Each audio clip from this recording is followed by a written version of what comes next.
This is a production of PBS Charlotte. The following episode of Charlotte Cooks is brought to you by Central Piedmont Community College and viewers like you. Thank you.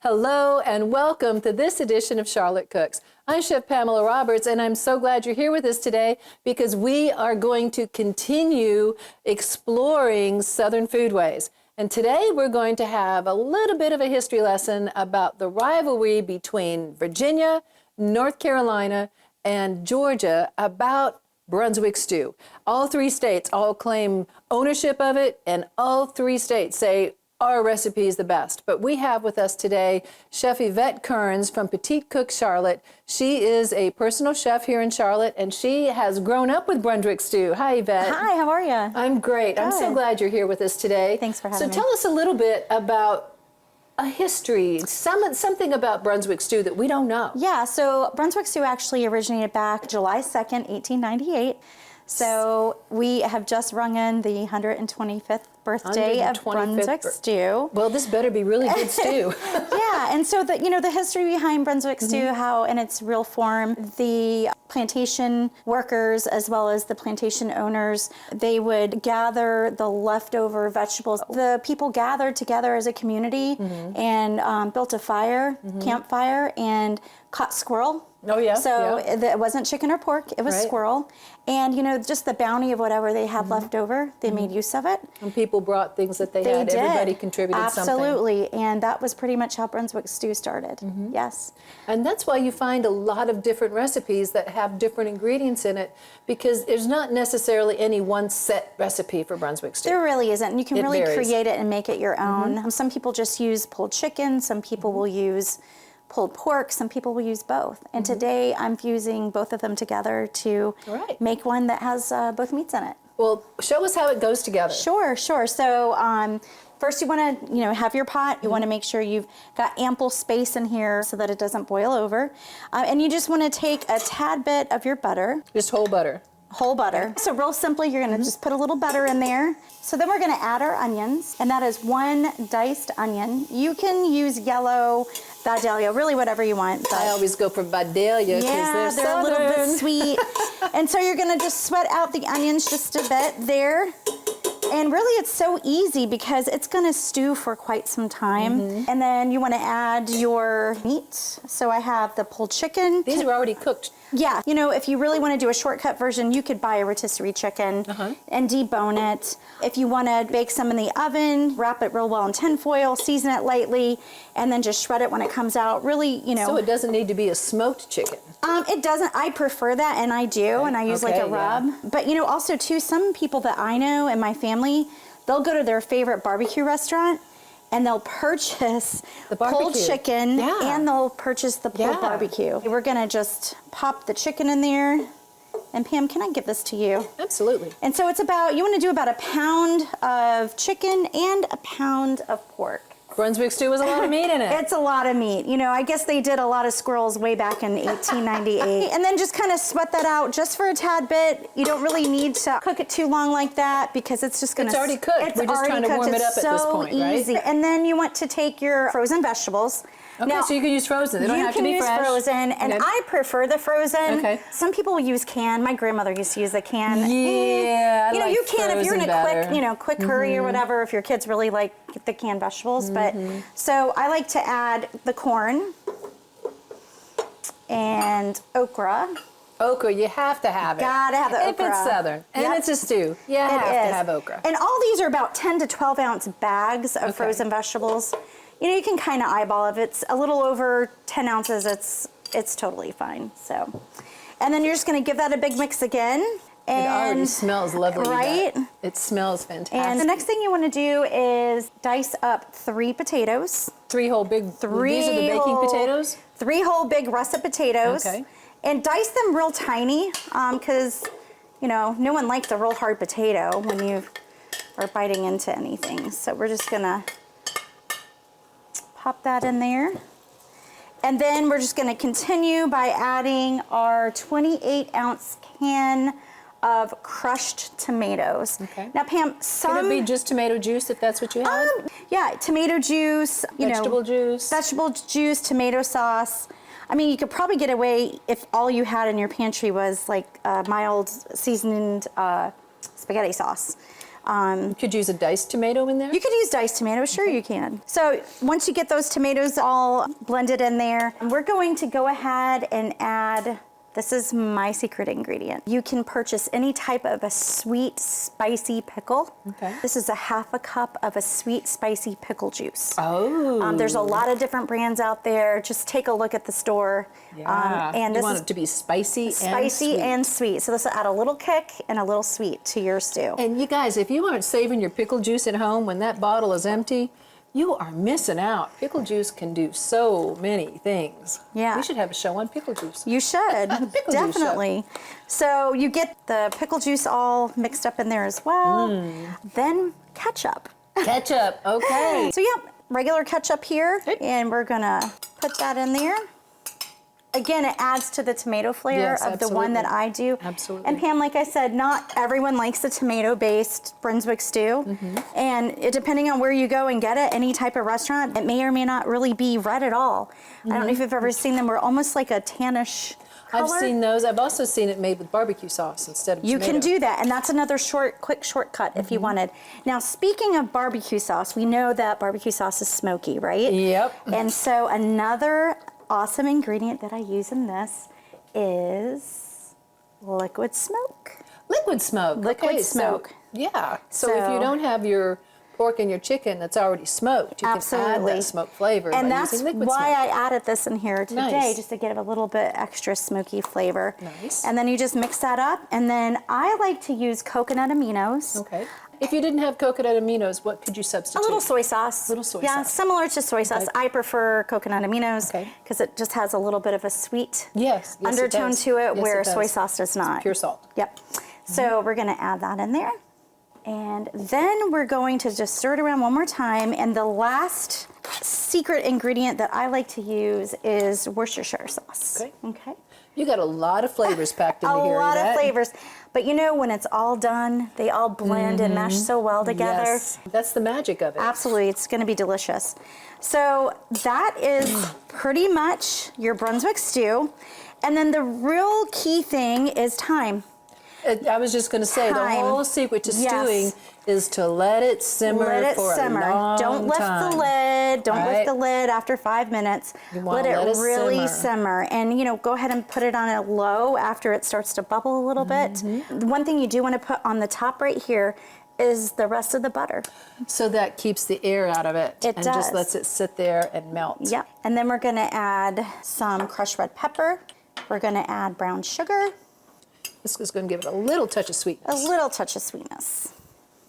And considering it's a big pot of stew, that looked like kind of a lot, but it'll be fine.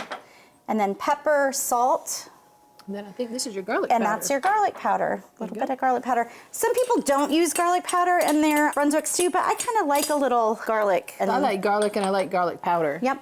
I think they're both very nice additions. Yep.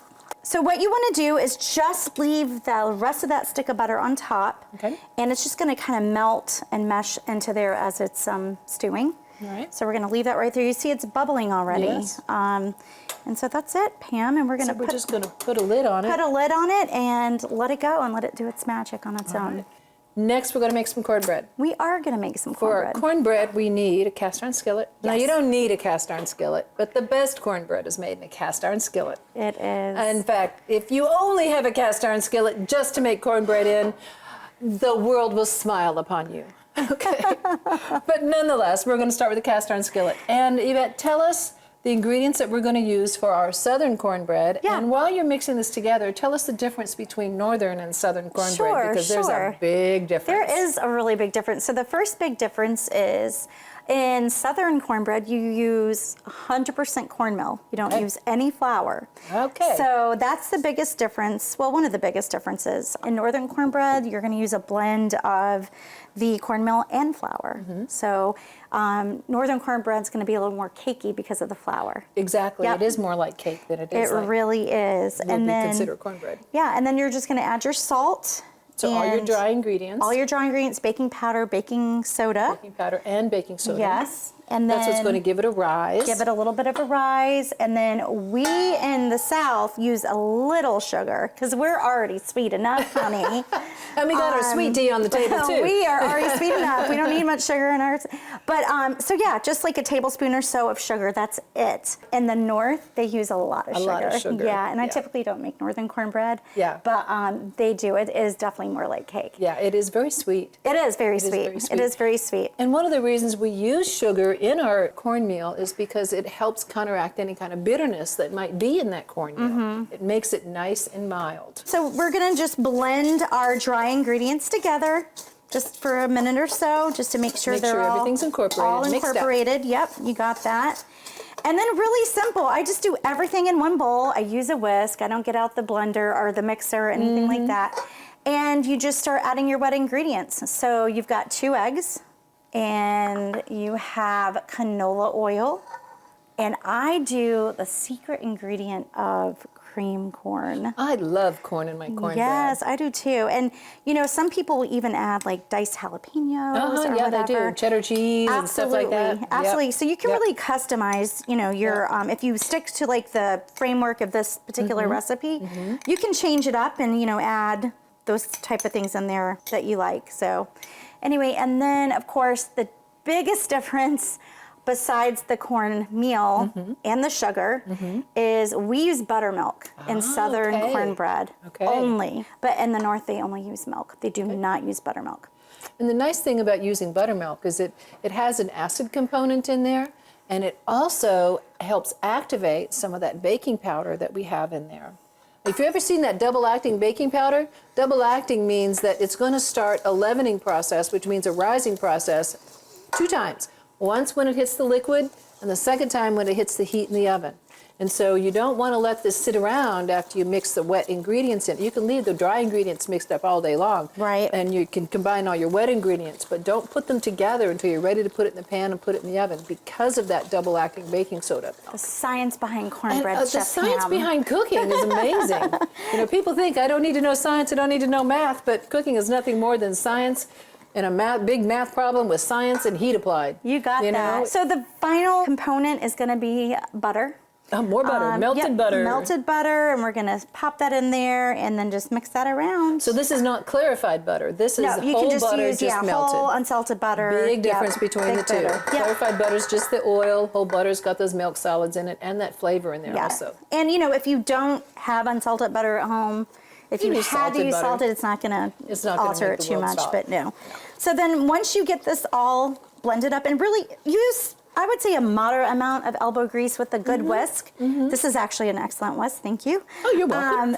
And then we're just going to pour this into our warming up cast iron skillet. Now, does this pan need to be super hot? It doesn't. Because sometimes you see recipes that say, put your pan in the oven, melt butter at 350 degrees for 15 minutes before you put it. And that's going to make a really hot pan. It will. And so like fry your dough before you get cooking. Absolutely, yeah. And I don't really like that. So what I do with this recipe, I go ahead and cut the oven up to 425. Okay. And it bakes beautifully in 20 minutes. Oh, nice. Yes. Very nice. So no need to have to preheat your pan at that point. Very nice. So we are just going to get that batter all in there. And just making sure you scrape every bit of that batter out of there that you can. Because you're going to need all of it. You are going to need all of it. There's something cathartic about scooping batter out. Yeah, it really, it's kind of neat. I like batters. I like batter and I like working with dough too. I just think they're very nice textures. Yeah. So really that's it, Pam, and we're going to pop it in the oven at 425. 425? For 20 minutes. Now, while that's cooking, we have one more thing to put together, don't we? We really do. What are we going to put together? Desperation pie. Desperation pie? What are we desperate for? It's buttermilk. Oh, buttermilk pie. And way back in the day, you know, during World War II. What we had. We had buttermilk, we had eggs, and we had sugar at home. So today I'm using, it's Miss Daisy's buttermilk pie recipe. It was a family recipe. So how do you put it together? So really easy. I'm going to do most of the dry ingredients first. So you're going to do your sugar, just plain white sugar. You're going to do 3 tablespoons of flour. Okay. Okay. You're going to do salt. And just blend that together. That's really it. No baking powder, no baking soda, or any of that. Okay. Nope. No, you don't need it because it doesn't need to rise, does it? Right, no. We get that all mixed together, and then we want to add the eggs, the egg yolks. Just Excuse yolks. me. Just Okay. the yolk. The yolk first, 3 beautiful egg yolks there. We want to incorporate that in. All right, Pam, and then we're going to cut in the butter. Okay. Now, mine is really softened, so you want to make sure it's super soft. And you're just going to add that in there. You know how sometimes when you make pie dough, it gets pebbly Mealy? a little Yeah. bit? It'll be like that, but then once we hit it with the buttermilk, it'll gonna all start, smooth out. yep, it'll all start coming together for you. So Pam, I want you to see it's all kind of started to come together now, right? Now it looks like a dough. Now it does. And so now we're going to go ahead and add the secret sauce. Buttermilk. The secret sauce, the buttermilk. Now, does this buttermilk have the bits of butter in it? You know, this one does have a little flecks of butter in it. You know how there's some that have generous flecks of butter? Yeah. You're just going to get a richer taste? Yeah, I do. I really do. So it doesn't really matter. Okay, so No. whatever buttermilk you have on Yeah, hand. just whatever, you find. Of course, I wonder way back in the 1800s, do you think theirs had big flecks of butter in it? Depends on how they made their butter. Of course, they would be churning it, and when you churn butter, you don't get flecks of butter in it. Right. So maybe So theirs was probably smooth, not. right? Yeah. See how it's incorporating together now, It's real beautiful. nice. Yes. Another nice little twist to a buttermilk pie is lemon zest. Oh, yeah. Because And buttermilk has a little lemony flavor to it anyway. It does. So this is So it going to just kind of enhance it a enhances little that, bit more. yes. And lemon juice. The last thing we want to do is we want to fold in while whipping. Egg whites. These are whipped egg egg whites. We're going to add this a third and a third and a third, right? Yes. Uh-huh. So, and the reason we do that is so we don't get them totally deflated. There you go. I'm going to whip them up to a soft peak. Is that what it is? Soft peak. And then we're going to fold these in. And they don't have to be completely smooth, but you want to incorporate it. And you don't want to incorporate it all at once because you don't want them to completely deflate on you. So now we're going to get the last of these whipped egg whites in here. Just soft peak egg whites. Soft peak. And it's like the most important step of this whole recipe. This is going to give you a whole lot of leavening. Yeah. Egg whites are so good for that, aren't they? They really are. That's what makes a souffle special. And then we're going to simply pour it into the pie crust. Now, if you have a special pie crust recipe that you use, certainly use it. But there are a lot of really good pie crusts that are pre-made in the freezer section. Get one that's a little thicker.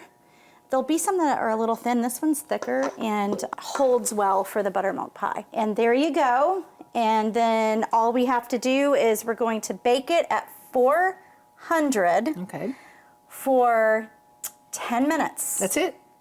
Then we're going to cut it down Okay. to 350 for 40 minutes. For 40 minutes, so Yes. it is going to take a while. Yeah, and so you're going to really have to watch it that first 10 minutes. It's really critical for it to go for just 10 minutes on the high and then turn it down to 350 for 40 minutes. But you leave your oven closed, right? Leave your oven closed, yes. And that's it. All right. All right. So we're just going to cut right into this, Pam. And so, Ooh, look at that. yummy, yummy. Ooh, look at that. It Look looks at like that. a cheesecake. It really does, doesn't it? It looks beautiful, I'm yeah. just going to lay that right there. Yeah. And then I usually make fresh whipped cream. Simply, it's just powdered sugar, some heavy whipping cream, and vanilla. And vanilla. And vanilla. And we're just going to top. Do a nice little blop it on there. Beautiful. So buttermilk pie. All right. Next, we got to deal with that cornbread, don't we? We really do. Let's deal with that All cornbread. right.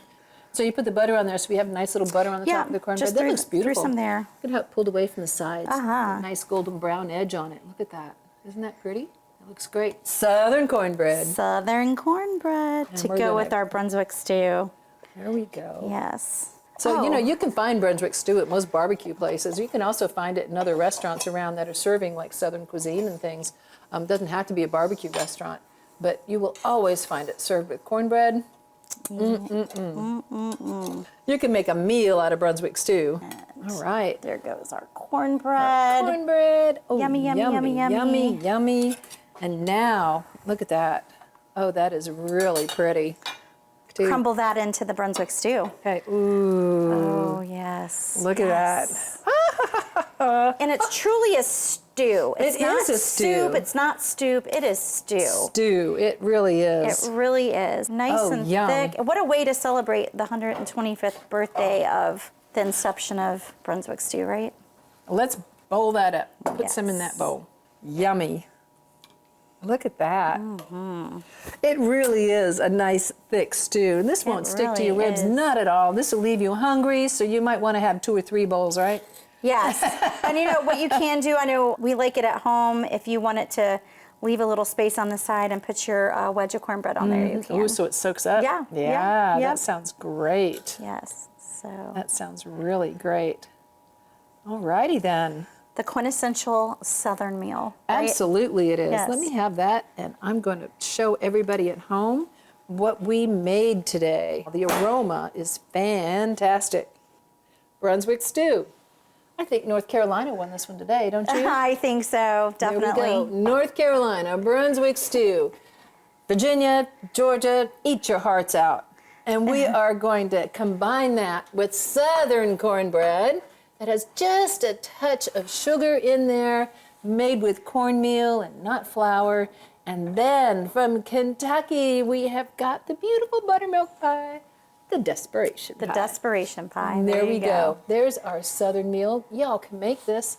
It is not a big deal for y'all to pick this up at home and do it. So what I want you guys to do, when you make this at home, send me pictures. And then I'll share them with Miss Yvette here. I And love we will that. be going, look at this fantastic food. If you have any questions, I'd be happy to answer them. Send me an email at pamela.roberts@cpcc.edu. You can watch this show and past episodes on PBS Charlotte Passport or subscribe to our YouTube channel. And we'd be more than happy to have you celebrate the South with Brunswick stew, cornbread, and buttermilk pie. Coming up on the next Charlotte Cooks, we have 3 essential dishes that you need to know if you're going to be living in the South to show up at a potluck and hold your own as being considered Southern. We're going to be working on some casseroles. We're going to be making 3 super simple casseroles that you all need to have in your recipe box. So tune in for the Charlotte Cooks that's coming up next and grab those casserole recipes. Well, Yvette, thank you so much for being on the show. Well, thank you for having me. This was educational. This was a lot of fun. Yeah. It's really nice to hear about the differences between why this is considered this dish and that dish. So I really appreciated that. Well, thanks for having me. Yes, Absolutely. always We'll a get you great back time. on another time. Thanks. And thank you for watching this episode of Charlotte Cooks, and we look forward to seeing you next time.